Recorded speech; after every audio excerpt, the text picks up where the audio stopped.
ഇന്നത്തെ പരിശോധനയിൽ കോവിഡ് സ്ഥിരീകരിച്ചത് 37,190 പേർക്കാണ്. 1,42,588 പരിശോധനയാണ് നടത്തിയത്. മരണം 57 പേരുണ്ട്. 3,56,872 പേരാണ് ഇപ്പോൾ ചികിത്സയിലുള്ളത്. നിലവിൽ 2,40,000 ഡോസ് വാക്സിനാണ് സ്റ്റോക്കുള്ളത്. പരമാവധി 2 ദിവസത്തേക്ക് മാത്രമേ അത് തികയൂ. 4 ലക്ഷം ഡോസ് കോവിഷീൽഡും 75,000 ഡോസ് കോവാക്സിനും ഇന്ന് ലഭിക്കുമെന്നാണ് പ്രതീക്ഷിക്കുന്നത്. മെയ് 3 കണക്കുകൾ പ്രകാരം കേരളത്തിൽ 270.2 മെട്രിക് ടൺ ലിക്വിഡ് ഓക്സിജൻ സ്റ്റോക്കിലുണ്ട്. 8.97 മെട്രിക് ടൺ മെഡിക്കൽ ഓക്സിജൻ സിലിണ്ടറായും സ്റ്റോക്കുണ്ട്. 108.35 മെട്രിക് ടൺ ഓക്സിജനാണ് ഇപ്പോൾ ഒരു ദിവസം നമുക്ക് വേണ്ടിവരുന്നത്. ടെസ്റ്റ് പോസിറ്റിവിറ്റി റേറ്റ് ഉയർന്നു തന്നെ നിൽക്കുകയാണ്. അത് നല്ല രീതിയിൽ കുറച്ചു കൊണ്ടുവരാനാകണം എന്നാണ് ഇന്ന് ചേർന്ന അവലോകന യോഗം കണ്ടത്. ഓക്സിജൻ ലഭ്യതയുമായി ബന്ധപ്പെട്ട് നടപടികളെടുക്കണം. ജില്ലകളിൽ വിഷമങ്ങളുണ്ടായാൽ ഇടപെടണം. വിക്ടേഴ്സ് ചാനൽ വഴി കോവിഡ് രോഗികൾക്ക് ഫോൺ ഇൻ കൺസൾട്ടേഷൻ നൽകും. അത് മുഴുവൻ സമയവും നൽകുന്ന രീതിയാണ് സ്വീകരിക്കുക. അതോടൊപ്പം തന്നെ സ്വകാര്യ ചാനലുകൾ ഡോക്ടർമാരുമായി ഓൺലൈൻ കൺസൾട്ടേഷൻ നടത്താൻ സൗകര്യമൊരുക്കണം എന്നുകൂടി അഭ്യർത്ഥിക്കുകയാണ്. അതിൽ അവരുടെ സംഘടനകളുമായൊക്കെ ബന്ധപ്പെട്ട് തുറ നടപടികൾ സ്വീകരിക്കും. അടുത്ത 2 ആഴ്ച കോവിഡുമായി ബന്ധപ്പെട്ട് എൻഫോഴ്സ്മെന്റ് പ്രവർത്തനങ്ങളിൽ തെരഞ്ഞെടുപ്പ് ഡ്യൂട്ടി ചെയ്ത റിട്ടേണിംഗ് ഓഫീസർമാരെ നിയോഗിക്കും. ആ റിട്ടേണിംഗ് ഓഫീസർമാർ ഇനി ഉള്ള 2 ആഴ്ച കോവിഡ് പ്രവർത്തനങ്ങളിലാണ് മുഴുകേണ്ടത്. അതോടൊപ്പം തന്നെ ടെലിമെഡിസിൻ ഇപ്പോൾ നന്നായി നടക്കുന്നുണ്ട്. അത് കൂടുതൽ ഫലപ്രദമാക്കാൻ കഴിയണം. അതിൽ വരുന്ന ഒരു വിഷമം, ഒരു രോഗി ഒരു തവണ ബന്ധപ്പെട്ട് പിന്നീട് ബന്ധപ്പെടുമ്പോൾ അതേ ഡോക്ടർ ആയിരിക്കണമെന്നില്ല. അപ്പോൾ ഒരു രോഗിക്ക് ഒരു തവണ ബന്ധപ്പെട്ട ഡോക്ടർമാരെ തന്നെ ബന്ധപ്പെടാനാകുന്നതാണ് സൗകര്യം. ഈ കാര്യത്തിൽ സ്വകാര്യ ഡോക്ടർമാരുടെ പങ്കാളിത്തം കൂടി പങ്കുവഹിക്കണം. അവരുടെ സംഘടനകളും അക്കാര്യം ശ്രദ്ധിക്കണം. ബെഡുകൾ വർദ്ധിപ്പിക്കുന്നതുമായി ബന്ധപ്പെട്ട പ്രശ്നങ്ങളിൽ KTDC ഉൾപ്പെടെയുള്ള ഹോട്ടലുകളുടെ സൗകര്യം സ്വകാര്യ ആശുപത്രികളുമായി ബന്ധപ്പെട്ടുകൊണ്ട് ഇത്തരത്തിൽ ബെഡുകൾ വർദ്ധിപ്പിക്കുന്നതിനുള്ള നടപടിയെടുക്കാൻ കണ്ടിട്ടുണ്ട്. അവശ്യ സാധനങ്ങൾ ഓൺലൈനായി വിതരണം ചെയ്യുന്നതാണ് പ്രോത്സാഹിപ്പിക്കേണ്ടത്. Civil supplies corporation, Horticorp, consumer fed ഇവരൊക്കെ ഈ കാര്യത്തിൽ കൂടുതൽ ശ്രദ്ധിക്കേണ്ടതാണ് എന്ന് കണ്ടിട്ടുണ്ട്. സ്വാശ്രയ മെഡിക്കൽ കോളേജുകളിലെ വിദ്യാർത്ഥികൾക്കും അധ്യാപകർക്കും വാക്സിൻ എടുക്കാത്തവർക്ക് ഉടനെ വാക്സിൻ നൽകും. അതോടൊപ്പം തന്നെ മൃഗചികിത്സകർക്ക് വാക്സിൻ നൽകാനും തീരുമാനിച്ചിട്ടുണ്ട്. ഓഫീസുകളിൽ ഹാജർ നില 25% തീരുമാനിച്ചിട്ടുണ്ട്. അതിൽ ആവശ്യം വേണ്ട ഓഫീസുകൾ മാത്രമേ പ്രവർത്തിക്കേണ്ടതുള്ളൂ. അല്ലാത്ത ഓഫീസുകൾ ഈ ഘട്ടത്തിൽ പ്രവർത്തിക്കണമെന്നില്ല. വാക്സിനേഷൻ കേന്ദ്രങ്ങളിൽ തിരക്ക് നിയന്ത്രിക്കാൻ വളണ്ടിയർമാരെ നിയോഗിക്കണം. അതോടൊപ്പം ആവശ്യമായത്ര പോലീസ് സഹായവും ഉറപ്പാക്കണം. ഇന്നത്തെ അവലോകന യോഗം അത്തരമൊരു നിലപാടെടുത്തിട്ടുണ്ട്. തെരഞ്ഞെടുപ്പ് ഫലങ്ങൾ വന്ന ദിവസം പൗരബോധം ഉയർത്തിപ്പിടിച്ചുകൊണ്ട് സംയമനത്തോടെ പെരുമാറിയ കേരള ജനതയെ എത്ര അഭിനന്ദിച്ചാലും മതിവരില്ല. നമ്മൾ കടന്നുപോയിക്കൊണ്ടിരിക്കുന്ന സാഹചര്യത്തിൻ്റെ ഗൗരവം ഉൾക്കൊണ്ടുകൊണ്ട് ഉത്തരവാദിത്വത്തോടെ പ്രവർത്തിക്കാൻ നമ്മുടെ സമൂഹത്തിനാകെ കഴിഞ്ഞു. തീർച്ചയായും അഭിമാനാർഹമായ കാര്യമാണത്. ടെസ്റ്റ് പോസിറ്റിവിറ്റി റേറ്റിൽ ഉണ്ടാകുന്ന വർധനവ് കാണിക്കുന്നത് കേരളത്തിൽ രോഗം ഉച്ചസ്ഥായിയിലെത്താൻ ഇനിയും സമയമെടുക്കുമെന്നാണ്. രോഗവ്യാപനം ഇനിയും കൂടുമെന്ന് അതിൽ നിന്നും മനസ്സിലാക്കാം. ലാൻസെറ്റ് ഗ്ലോബൽ ഹെൽത്ത് എന്ന ജേർണലിൽ പ്രസിദ്ധീകരിക്കപ്പെട്ട ഒരു പഠനം വ്യക്തമാക്കുന്നത് ഒന്നാമത്തെ തരംഗത്തിൽ നിന്നും വ്യത്യസ്തമായി നഗരങ്ങളിൽ ഒതുങ്ങി നിൽക്കാതെ ഗ്രാമീണ മേഖലകളിലേക്ക് കൂടി ഇന്ത്യയിലെ കോവിഡിന്റെ രണ്ടാം തരംഗം വ്യാപിച്ചു എന്നാണ്.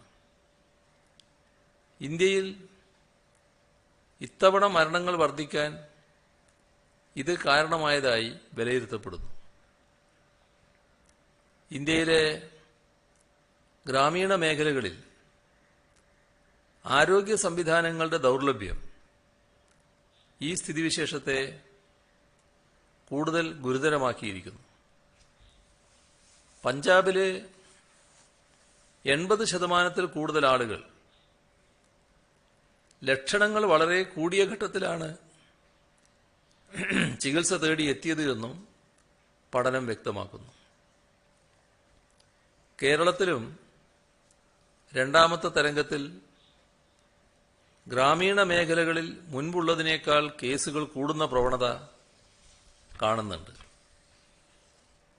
കേരളത്തെ സംബന്ധിച്ചിടത്തോളം നഗര ഗ്രാമ അന്തരം താരതമ്യേന കുറവാണെന്നതും ഗ്രാമീണ മേഖലകളിലും ആരോഗ്യ സംവിധാനങ്ങൾ മറ്റ് സംസ്ഥാനങ്ങളെക്കാൾ മികച്ച രീതിയിൽ ഇവിടെ പ്രവർത്തിക്കുന്നുണ്ട് എന്നതും ആശ്വാസകരമായ കാര്യമാണ്.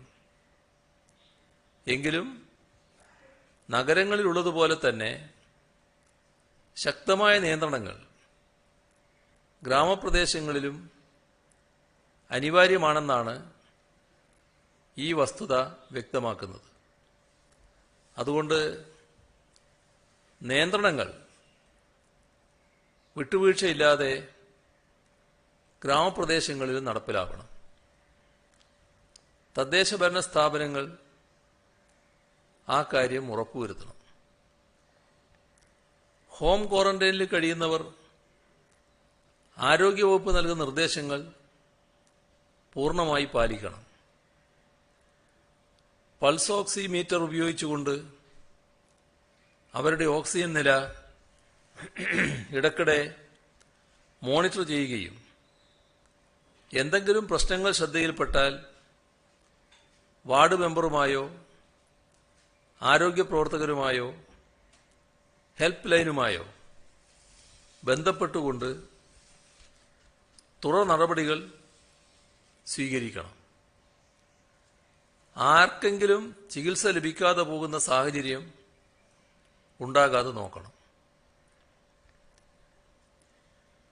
തിരുവനന്തപുരം മെഡിക്കൽ കോളേജ് നടത്തിയൊരു പഠനം കണ്ടെത്തിയത് 50% ആളുകളിലേക്ക് രോഗം പകർന്നത് വീടുകളിൽ വെച്ചാണ് എന്നാണ്.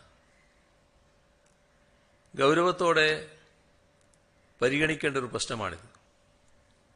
എല്ലാവരും അവരവരുടെ കുടുംബത്തിനു ചുറ്റും ഒരു സുരക്ഷാ വലയമൊരുക്കാൻ ആത്മാർത്ഥമായി ശ്രമിക്കണം. വീട്ടിൽ നിന്ന് പുറത്തിറങ്ങുന്നവർ കർശനമായ ജാഗ്രത പുലർത്തണം. വീട്ടിലെ വയോജനങ്ങളും കുട്ടികളും ആയി ഇടപഴകുമ്പോൾ നന്നായി ശ്രദ്ധിക്കണം. കഴിയാവുന്നത്ര വീട്ടിൽ നിന്ന് പുറത്തിറങ്ങാതിരിക്കുക എന്നതാണ് ഈ ഘട്ടത്തിലെടുക്കാവുന്ന ഏറ്റവും പ്രധാന മുൻകരുതൽ. വീട്ടിൽ നിന്ന് പുറത്തിറങ്ങുന്നത് പരമാവധി ഒഴിവാക്കിയതിന്റെ ഫലമായി രോഗവ്യാപനത്തിന്റെ തോത് 60% കുറക്കാനായി എന്നാണ് ജപ്പാനിൽ നടന്ന പഠനങ്ങൾ വ്യക്തമാക്കുന്നത്. അതുകൊണ്ട് നമ്മുടെ നാട്ടിലും ആളുകൾ കഴിയുന്നത്ര വീട്ടിൽ തന്നെ ഇരിക്കുന്നതാണ് ഈ സന്ദർഭത്തിൽ അനിവാര്യമായ കാര്യം. സാധനങ്ങൾ വാങ്ങാൻ പോകുന്നവർ ഏറ്റവും അടുത്ത കടയിൽ നിന്നും ഏറ്റവും അത്യാവശ്യമുള്ള സാധനങ്ങൾ മാത്രം ഏറ്റവും കുറഞ്ഞ സമയത്തിനുള്ളിൽ വാങ്ങുക. പോകുന്ന സമയത്ത് ഡബിൾ മാസ്കുകൾ ഉപയോഗിക്കുക,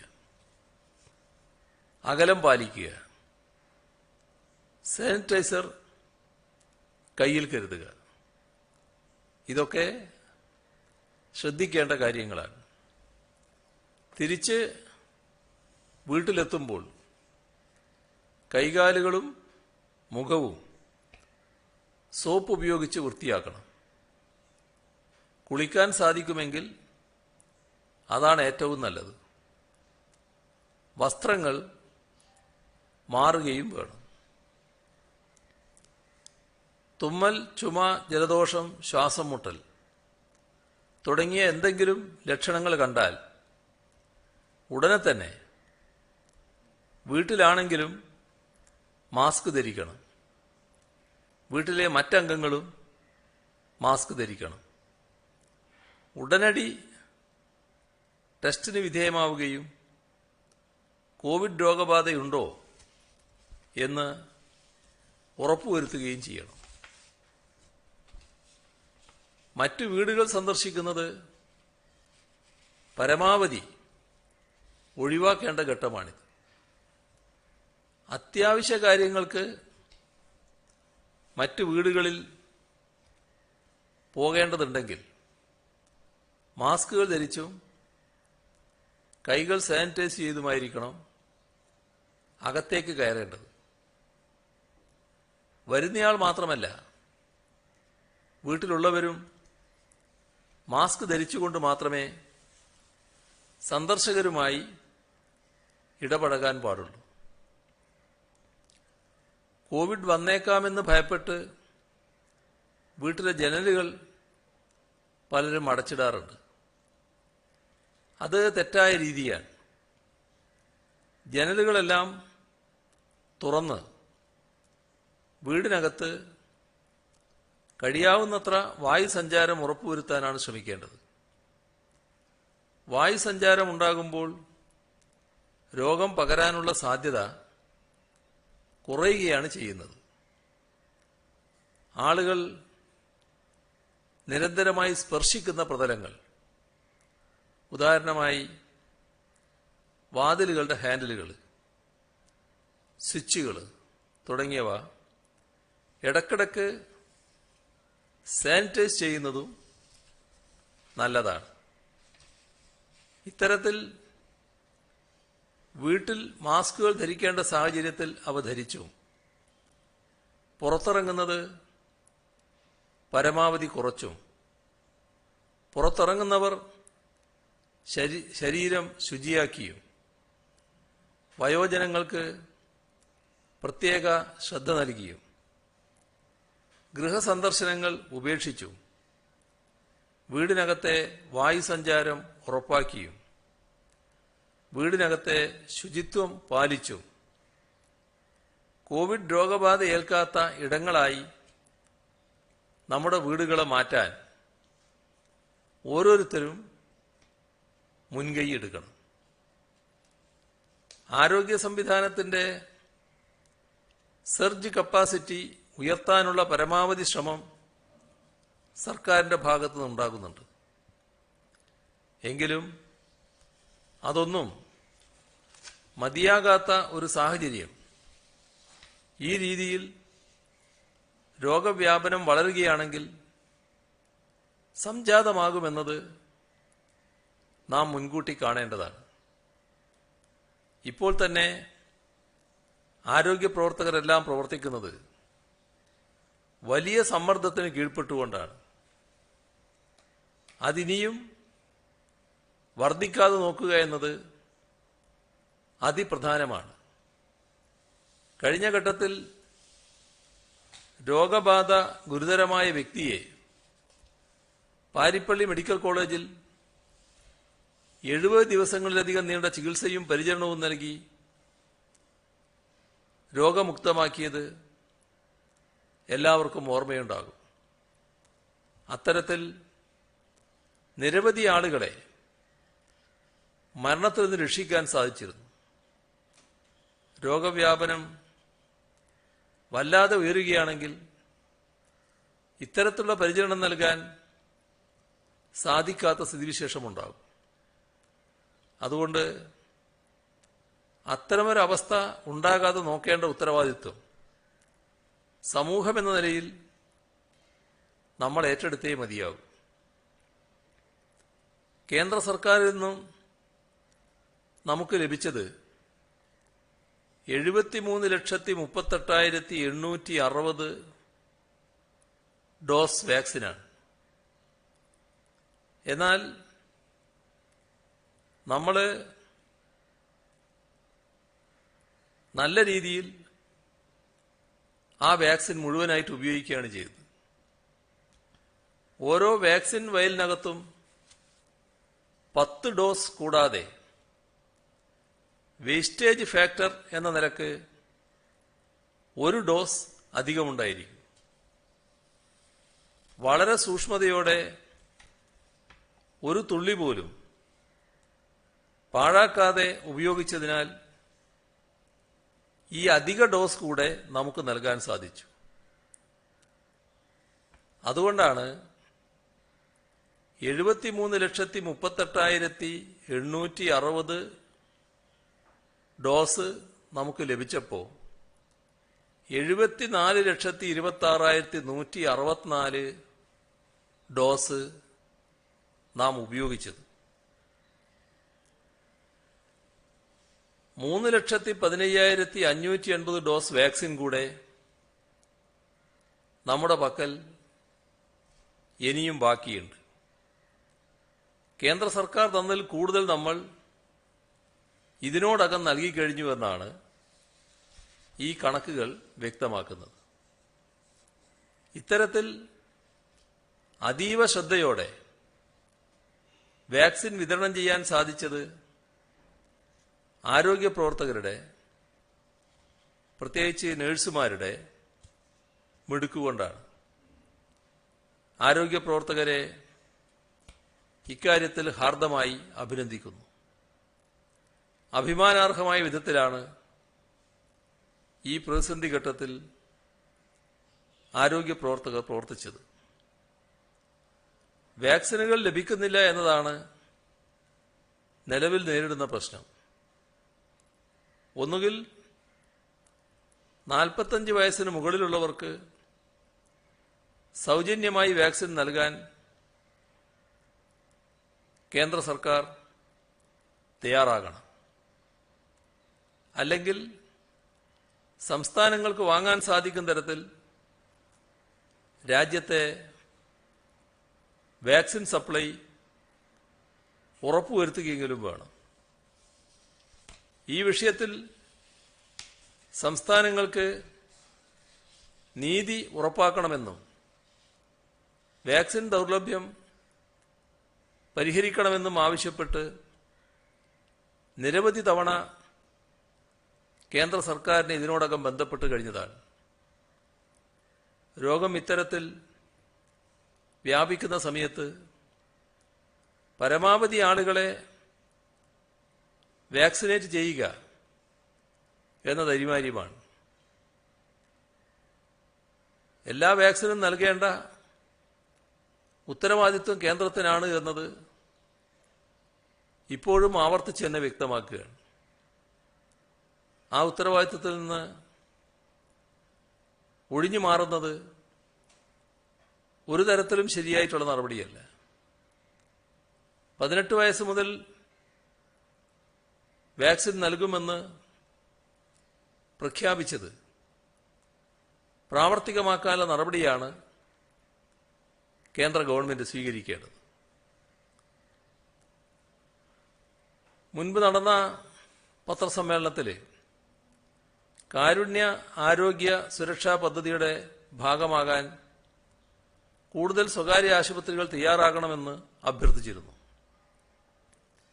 ആ അഭ്യർത്ഥന മാനിച്ചുകൊണ്ട് പുതുതായി 11 സ്വകാര്യ ആശുപത്രികൾ കൂടെ ഈ പദ്ധതിയുടെ ഭാഗമായിരിക്കുകയാണ്.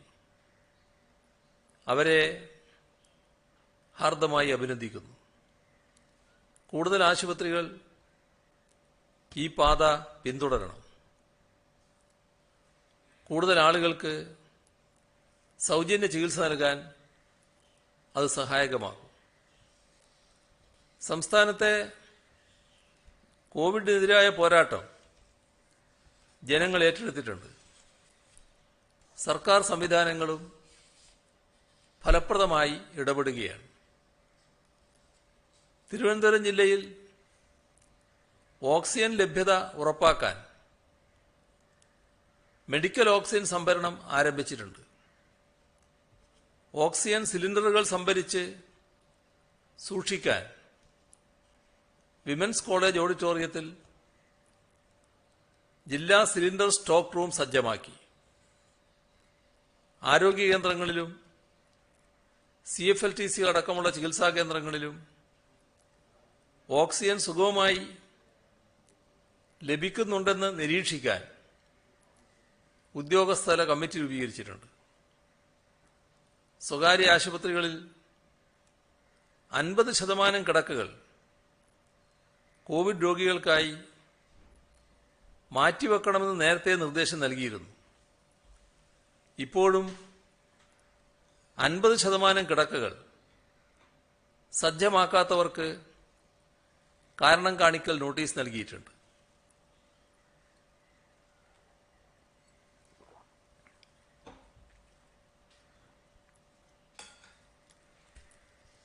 കൊല്ലം ജില്ലയിലെ ഹാർബറുകളുടെയും അനുബന്ധ ലേലഹോളുകളുടെയും പ്രവർത്തനം നിരോധിച്ചു.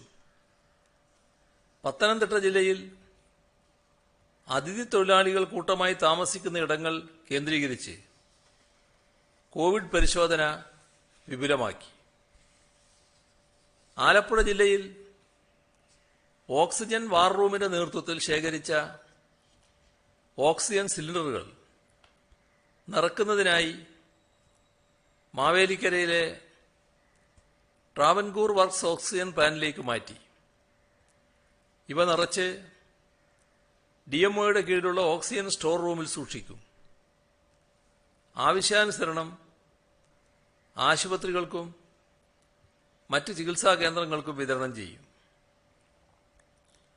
വളർത്തുമൃഗങ്ങളുടെ സംരക്ഷണത്തിനായി കഞ്ഞിക്കുഴി ഗ്രാമപഞ്ചായത്തിന്റെ നേതൃത്വത്തിൽ ആനിമൽ ഡേ കെയർ സെന്റർ തുടങ്ങി. കോട്ടയം ജില്ലയിൽ സ്വകാര്യ ആശുപത്രികളിലെ ചികിത്സാ സൗകര്യങ്ങളുടെ ലഭ്യത മുൻകൂട്ടി അറിയുന്നതിന് പ്രത്യേക കൺട്രോൾ സെൽ തുറന്നു. കോഴിക്കോട് ജില്ലയിൽ കഴിഞ്ഞ ദിവസം 32.9% ടെസ്റ്റ് പോസിറ്റിവിറ്റി നിരക്ക്. സമ്പർക്കത്തിലൂടെ വീടുകളിൽ തന്നെ കൂടുതൽ ആളുകൾക്ക് രോഗം പകരുന്ന സാഹചര്യമാണുള്ളത്. അതുകൊണ്ട് തന്നെ കാര്യമായ രോഗലക്ഷണമില്ലാത്തവരെ ഡൊമിസിലറി കെയർ സെന്ററുകളിലേക്ക് മാറ്റും. കണ്ണൂർ ജില്ലയിൽ ചികിത്സാ സൗകര്യം ശക്തിപ്പെടുന്നതിന്റെ ഭാഗമായി സർക്കാർ ആശുപത്രികൾക്ക് പുറമെ എല്ലാ സ്വകാര്യ സഹകരണ ESI ആശുപത്രികളിലെയും പകുതി കിടക്കകൾ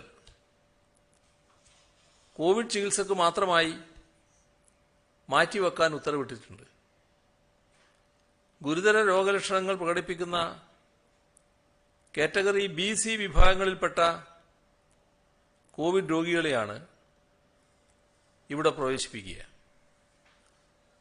ചികിത്സക്ക് ആവശ്യമായ കിടക്കകൾ, D ടൈപ്പ് ഓക്സിജൻ സിലിണ്ടറുകൾ, ജീവൻ രക്ഷാ മരുന്നുകൾ തുടങ്ങിയവ ഉറപ്പുവരുത്തുന്നതിനായി സ്വകാര്യ ആശുപത്രികൾ ഉൾപ്പെടെ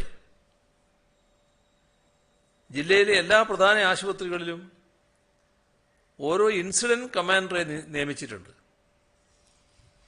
ഓരോ ആശുപത്രിയിലും ഓക്സിജൻ ഹെൽപ്പ് ഡെസ്ക് സ്ഥാപിക്കാനും നിർദ്ദേശമുണ്ട്. വൻകിട നിർമ്മാണ പ്രവർത്തനങ്ങൾ നടക്കുന്ന സ്ഥലങ്ങളിൽ ജോലിക്കാർക്ക് സമീപ പ്രദേശത്ത് തന്നെ താമസ സൗകര്യം ഒരുക്കേണ്ട ചുമതല ഉടമസ്ഥർക്കുണ്ട്. ഇത്തരം സ്ഥലങ്ങളിൽ ജോലി ചെയ്യുന്നവരുടെ യാത്ര ഒഴിവാക്കാനാണ് ഇത്. താമസ സൗകര്യം ഒരുക്കാൻ കഴിയില്ലെങ്കിൽ ജോലിക്കാർക്ക് യാത്ര ചെയ്യാനായി വാഹന സൗകര്യം ഏർപ്പെടുത്തണം. കൂലിപ്പണിക്കാർ, വീട്ടുജോലിക്കാർ മുതലായവരുടെ യാത്ര ചില സ്ഥലങ്ങളിൽ പോലീസ് തടസ്സപ്പെടുന്നതായി ശ്രദ്ധയിൽപ്പെട്ടിട്ടുണ്ട്. ഇത്തരം ജോലിക്കാരുടെ യാത്രാ ബുദ്ധിമുട്ട് പരിഹരിക്കുന്നതിന് പോലീസിന് നിർദ്ദേശം നൽകി. ഈ ഘട്ടത്തിൽ വ്യായാമമുറകൾ, നടത്തം, ഓട്ടം, വിവിധതരം കായിക വിനോദങ്ങൾ, ഇങ്ങനെയെല്ലാമുള്ള വ്യായാമമുറകൾക്കായി പൊതുസ്ഥലങ്ങൾ ഉപയോഗിക്കുന്നത് കർശനമായി ഒഴിവാക്കണം. ഇത്തരം വ്യായാമമുറകൾക്ക് വീടും വീട്ടുപരിസരവും ഉപയോഗിക്കുകയാണ് വേണ്ടത്.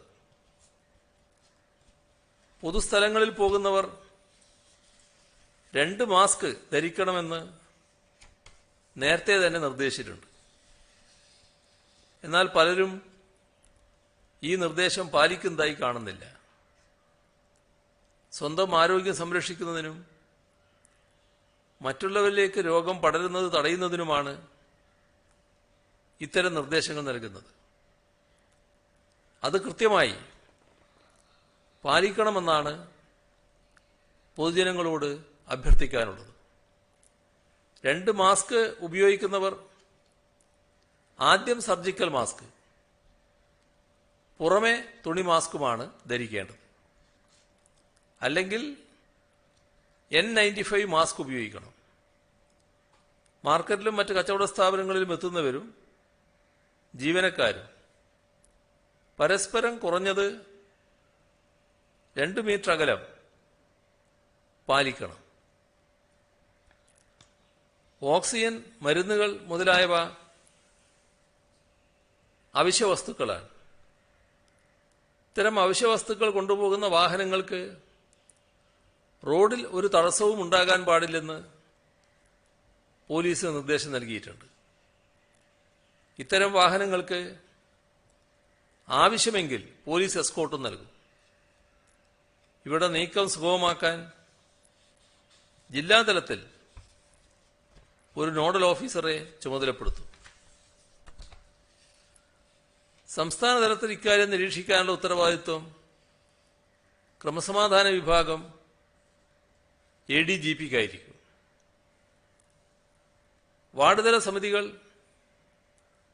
റാപ്പിഡ് റെസ്പോൺസ് ടീം എന്നിവയുടെ പ്രവർത്തനം കൂടുതൽ ശക്തിപ്പെടുത്തും. അടുത്ത 24 മണിക്കൂറിനുള്ളിൽ ഇവയുടെ പ്രവർത്തനം പൂർണ്ണതോതിൽ എത്തിക്കാൻ ശ്രമിക്കും. ക്വാറന്റൈൻ ലംഘനം കണ്ടെത്തുന്നതിനും ബോധവൽക്കരണം നടത്തുന്നതിനുമായി വാർഡുകൾ തോറും നിയോഗിച്ച വനിതാ പോലീസ് ഉദ്യോഗസ്ഥരുടെ പ്രവർത്തനം വിജയകരമാണ്. വനിതാ പോലീസ് സ്റ്റേഷൻ, വനിതാ സെൽ, വനിതാ സ്വയം പ്രതിരോധ സംഘം ഇവയിലെല്ലാമുള്ള ഉദ്യോഗസ്ഥരെയാണ് ഇതിനായി ചുമതലപ്പെടുത്തിയിട്ടുള്ളത്. വനിതാ മോട്ടോർ സൈക്കിൾ പെട്രോൾ സംഘത്തിന്റെ പ്രവർത്തനവും വിവിധ ജില്ലകളിൽ നടക്കുന്നുണ്ട്. കഴിഞ്ഞ 24 മണിക്കൂറിനുള്ളിൽ സംസ്ഥാനത്ത് മാസ്ക് ധരിക്കാത്ത 17,730 പേർക്കെതിരെയാണ് കേസ് രജിസ്റ്റർ ചെയ്തത്. സാമൂഹ്യ അകലം പാലിക്കാതിരിക്കുന്നതിന് 9,551 പേർക്കെതിരായും നിയമ നടപടി സ്വീകരിച്ചിട്ടുണ്ട്. പിഴയായി ഇക്കഴിഞ്ഞ ദിവസം ഈടാക്കിയത് 56,34,500 രൂപയാണ്. ദുരിതാശ്വാസ നിധിയിലേക്കുള്ള സഹായം പ്രവഹിക്കുകയാണ്. കേരള സംസ്ഥാന സഹകരണ യൂണിയൻ 14,63,818 രൂപ, കേരള സംസ്ഥാന ex serviceman development and rehabilitation corporation 10 lakh രൂപ, വെളിനല്ലൂർ സർവീസ് സഹകരണ ബാങ്ക് 7 ലക്ഷം രൂപ, നാട്ടിക സർവീസ് സഹകരണ ബാങ്ക് ജീവനക്കാരുടെ ഒരു ദിവസത്തെ ശമ്പളം ഉൾപ്പെടെ ആകെ 7,17,699 രൂപ. KSEB പെൻഷനേഴ്സ് അസോസിയേഷൻ കേന്ദ്ര കമ്മിറ്റി 2 ലക്ഷം രൂപ. മുൻ MLA TK ഹംസ 1 ലക്ഷം രൂപ. Kerala advocate general department staff സഹകരണ സംഘം 10 ലക്ഷം രൂപ. കുവൈറ്റിലെ Boubyan industry for gas company MD CB Paul 2 lakh രൂപ. മന്ത്രി K രാജു 62,000 രൂപ. കൊടിയത്തൂരിലെ 3ാം ക്ലാസ് വിദ്യാർത്ഥിനി മേഹക് യൂട്യൂബ് ചാനലിൽ നിന്നുള്ള വരുമാനത്തിൽ നിന്നും 5,000 രൂപ. മുഖ്യമന്ത്രിയുടെ principal secretary coordination Shri VS Senthil 1.5 ലക്ഷം രൂപ. പെരിന്തൽമണ്ണയിലെ സർവീസ് പെൻഷനർ M ശങ്കരൻകുട്ടി 1,04,000 രൂപ. എറണാകുളം അധ്യാപക സമന്വയ വേദി 25,000 രൂപ. തൃശൂർ വെള്ളാങ്ങല്ലൂർ പഞ്ചായത്തിലെ കോണത്തുകുന്ന് പ്രദേശത്തെ പ്രവാസികൾ ചേർന്ന് 1,05,000 രൂപ. കടക്കൽ ഗ്രാമപഞ്ചായത്തിലെ കുടുംബശ്രീ അംഗങ്ങൾ 2 ലക്ഷം രൂപ. കൊല്ലം സബ് രജിസ്ട്രാർ ഓഫീസിലെ പാർട്ട് ടൈം ജീവനക്കാരൻ ഹബീബുള്ള 77,000 രൂപ. അമ്പലപ്പുഴയിലെ ചേതന പാലിയേറ്റീവ് കെയർ സൊസൈറ്റി 1 ലക്ഷം രൂപ. ഇടതുപക്ഷം ഹൃദയപക്ഷം നവമാധ്യമ കൂട്ടായ്മ 75,000 രൂപ. Aryad BL centre college union Ignis 9,001 രൂപ. R വാസുദേവൻ മാലതി AA കുന്നംകുളം 10,000 രൂപ. PS വനജ ഹൈദരാബാദ് 1,115 രൂപ. 1,116 രൂപ. എലിസബത്ത് ജോസ് പേട്ട തിരുവനന്തപുരം 25,000 രൂപ. കഴിഞ്ഞ വർഷത്തെ ഉജ്ജ്വല ബാല്യം അവാർഡ് ജേതാവ് ആർച്ച AJ 5,000 രൂപ. മാത്യു നോർബർട്ട് ഫെർണാണ്ടസ് കൊല്ലം 25,000 രൂപ. CPIM കറ്റാനൻ ലോക്കൽ സെക്രട്ടറി ആയിരിക്കെ അന്തരിച്ച P ജോണിന്റെ ഭാര്യ അന്നമ്മ 5000 രൂപ. SYA പഴമല്ലൂർ യൂണിറ്റ് 20,000 രൂപ. ഇത്രയും വിവരങ്ങളാണ് ഇന്ന് പങ്കുവെക്കാനുള്ളത്.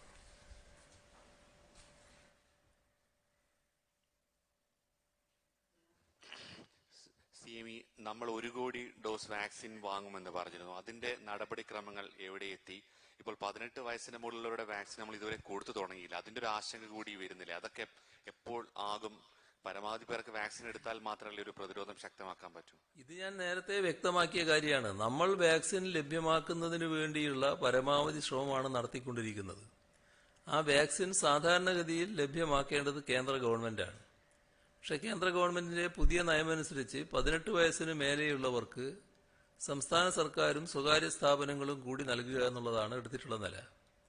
അങ്ങനെ വരുമ്പോൾ നമുക്ക് വേണ്ടിവരുന്ന വാക്സിൻ അത് വാങ്ങുന്നതിനുള്ള നടപടി തന്നെയാണ് ഇപ്പോൾ സംസ്ഥാന സർക്കാർ സ്വീകരിച്ചിട്ടുള്ളത്. സംസ്ഥാന സർക്കാർ തീരുമാനിച്ചതുകൊണ്ട് മാത്രം വാക്സിൻ നമ്മുടെ കയ്യിൽ കിട്ടില്ല. അത് ആ കമ്പനികളിൽ നിന്ന് നമുക്ക് ലഭ്യമാകണം. അതിനുള്ള ശ്രമമാണ് നമ്മൾ നടത്തിക്കൊണ്ടിരിക്കുന്നത്.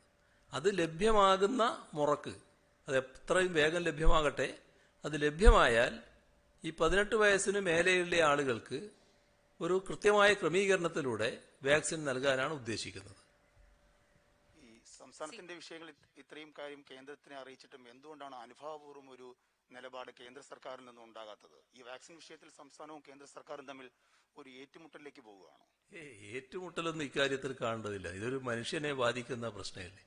മനുഷ്യരാകെ ഇതിനുമായി ബന്ധപ്പെട്ട് വലിയ ആശങ്കയിൽ നിൽക്കുകയല്ലേ. അന്നേരം സംസ്ഥാനവും കേന്ദ്രവും ഏറ്റുമുട്ടലാണോ വേണ്ടത്? കേന്ദ്രവും സംസ്ഥാനവും എല്ലാം കൂടി സഹകരിച്ച് വാക്സിൻ എല്ലാവർക്കും ലഭ്യമാക്കുക, അതാണല്ലോ ഏറ്റവും പ്രധാനം. പക്ഷേ കേന്ദ്ര ഗവൺമെന്റ് സ്വീകരിച്ച നിലപാട് അത് ശരിയല്ല എന്ന് സംസ്ഥാന സർക്കാർ ആ ശരിയല്ലായ്മയുള്ളതുകൊണ്ട് അറിയിച്ചിട്ടുണ്ട്. അതവർ തിരുത്തുമെന്ന് പ്രതീക്ഷിക്കാം.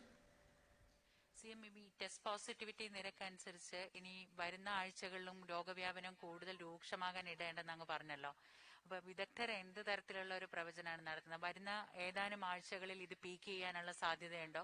ഒരു എത്ര ആഴ്ചകൾ കൂടി സംസ്ഥാനം ഇതുപോലെയുള്ള ഒരു ഗുരുതരമായിട്ടുള്ള സാഹചര്യം നേരിടാനുള്ള സാധ്യതയാണുള്ളത്? അതിലിപ്പോ നമ്മുടെ സംസ്ഥാനത്തൊരു മെയ് 15 വരെയുള്ളത് അവര് വിദഗ്ധര് ഒരു കണ്ടെത്തി കഴിഞ്ഞിട്ടുണ്ട്. അതുമായി ബന്ധപ്പെട്ടുള്ള നടപടികളാണ് ഇപ്പോൾ സംസ്ഥാനത്ത് സ്വീകരിക്കാൻ ഉദ്ദേശിക്കുന്നത്. അതിനുള്ള എല്ലാ സൗകര്യങ്ങളും ഒരുക്കുക. ഈ വർദ്ധിക്കുന്ന ഘട്ടത്തിൽ വേണ്ടത് ആവശ്യമായത്ര ബെഡ് വേണം, അതും ഓക്സിജൻ ബെഡ് വേണം.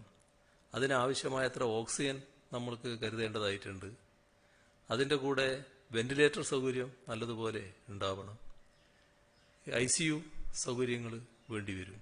ഇങ്ങനെയുള്ള എല്ലാ കാര്യങ്ങളും അത് ആ പ്രതീക്ഷിക്കുന്ന രീതിയിൽ വർധനവ് വന്നാൽ നമുക്ക് മറ്റ് വിഷമങ്ങൾ ഇല്ലാതിരിക്കാനുള്ള സൗകര്യങ്ങൾ വർദ്ധിപ്പിക്കാനുള്ള ഒരുക്കങ്ങളാണ് സർക്കാർ നടത്തിക്കൊണ്ടിരിക്കുന്നത്.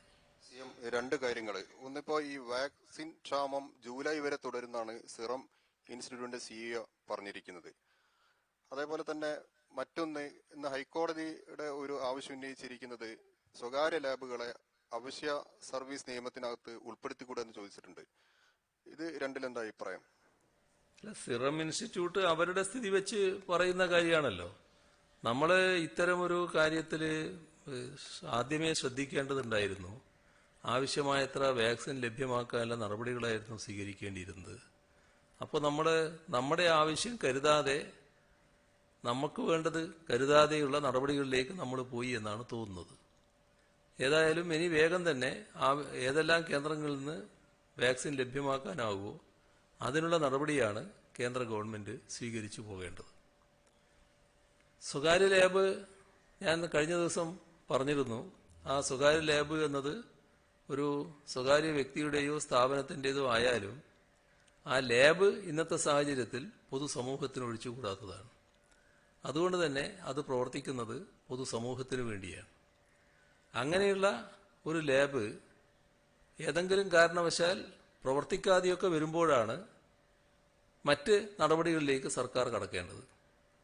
അത്തരമൊരു നിലപാട്, ഒരു നിഷേധ നിലപാട് ഏതെങ്കിലും സ്വകാര്യ ലാബുകാരുടെ ഭാഗത്തുനിന്നുണ്ടായാൽ, ഇപ്പോൾ മിക്കവാറും എല്ലാവരും പൊതു ആവശ്യങ്ങൾക്ക് അനുസൃതമായാണ് പ്രവർത്തിച്ചുകൊണ്ടിരിക്കുന്നത്. അത് നല്ല സഹകരണമാണ്. എന്നാൽ ഏതെങ്കിലും ഒരു കൂട്ടർ തെറ്റായ രീതിയിൽ കാര്യങ്ങൾ കാണുകയും സഹകരിക്കാതിരിക്കുകയും ചെയ്താൽ അത് പ്രവർത്തിപ്പിക്കുന്നതിന് നടപടിയെടുക്കുമെന്ന് നേരത്തെ തന്നെ സർക്കാരിന് വേണ്ടി ഞാൻ വ്യക്തമാക്കിയതായിരുന്നു. അതുതന്നെയാണ് ഏറെക്കുറെ ഇന്ന് ബഹുമാനപ്പെട്ട ഹൈക്കോടതിയും ചൂണ്ടിക്കാണിച്ചിട്ടുള്ളത് എന്നാണ് ഞാൻ മനസ്സിലാക്കുന്നത്. CM മെയ് 15 വരെ രോഗ തീവ്രത ഉണ്ടാകും എന്ന് CM പറഞ്ഞു. നമ്മൾ 9-ാം തീയതി വരെയുള്ള നിയന്ത്രണങ്ങളാണ് ഇപ്പോൾ ഏർപ്പെടുത്തിയിരിക്കുന്നത്. ഈ സാഹചര്യത്തിൽ ആ നിയന്ത്രണം കുറച്ചുകൂടി നീട്ടേണ്ടി വരുമോ? ഈ ഞായറാഴ്ച വരെ രോഗ തീവ്രത ഇങ്ങനെ നിൽക്കുകയാണെങ്കിൽ ഒരാഴ്ചയെങ്കിലും സമ്പൂർണ്ണ അടച്ചിടൽ എന്ന ആലോചനയിലേക്ക് പോകുന്നുണ്ടോ? അല്ല, ഇതൊക്കെ ഒരു പ്രതീക്ഷയല്ലേ, ഒരു കണക്കുകൂട്ടലല്ലേ. ആ കണക്കുകൂട്ടലിന്റെ വസ്തുതകൾ എങ്ങനെയാണെന്ന് നോക്കാം. ഇന്നിപ്പോ ചൊവ്വാഴ്ച, നാളെ ബുധനും വ്യാഴവും വെള്ളിയും ശനിയും ഞായറും ഒക്കെ കഴിഞ്ഞിട്ടാണല്ലോ നിങ്ങൾ പറയുന്ന കാര്യം. അപ്പൊ ഈ ദിവസങ്ങളിൽ എന്താണ് സംഭവിക്കുന്നതെന്ന് നോക്കിയിട്ട് നമുക്ക് ആവശ്യമായ നടപടികളിലേക്ക് കടക്കാം. അതിലൊരു സംശയമില്ല. ഇതിനെ നിയന്ത്രിക്കാൻ ആവശ്യമായ നടപടികൾക്ക് തന്നെയാണ് പ്രാമുഖ്യം കൊടുക്കുക.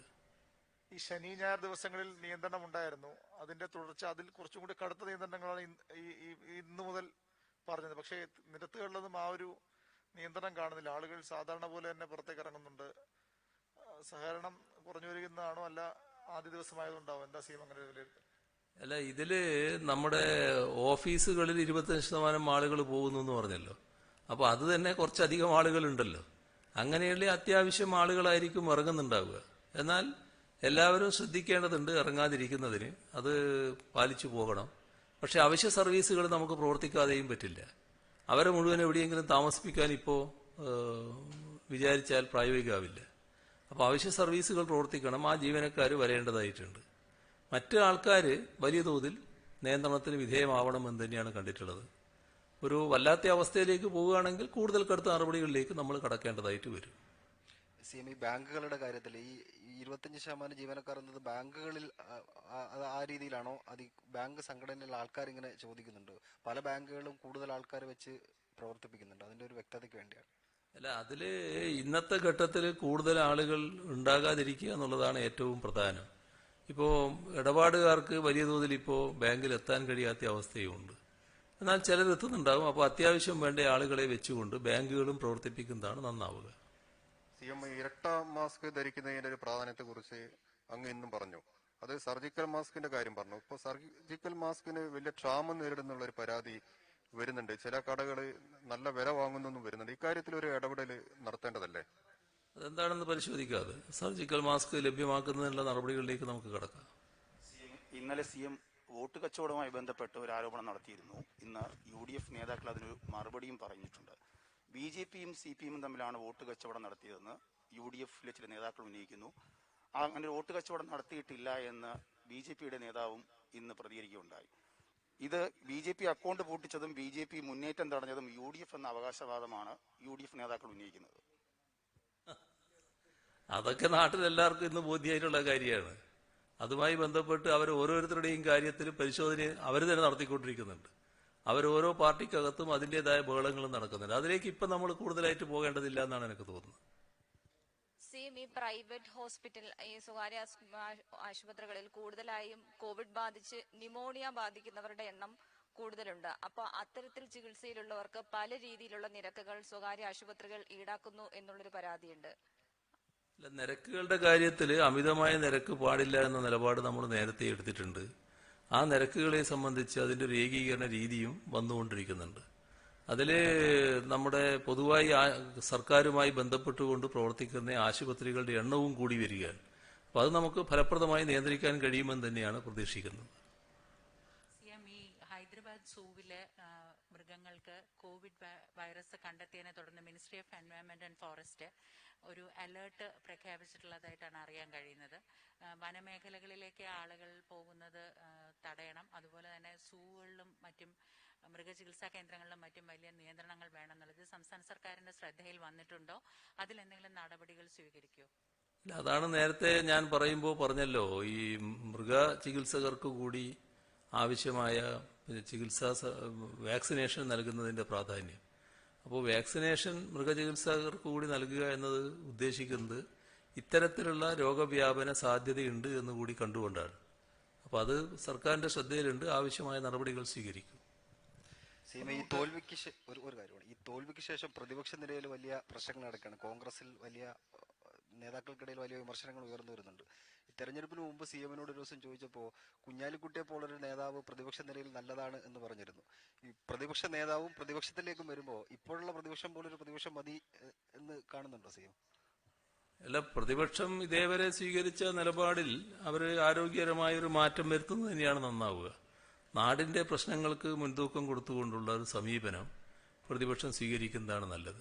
നാടിന്റെ അഭിവൃദ്ധി, ജനങ്ങളുടെ ക്ഷേമം, നാടിന്റെ പൊതുവായ വികസനം, ഇത്തരം കാര്യങ്ങളിലൊക്കെ ഊന്നി നിൽക്കുന്നതാണ് നന്നാവുക. മറ്റു കാര്യങ്ങൾ നമുക്ക് പിന്നീട് എടുക്കാം.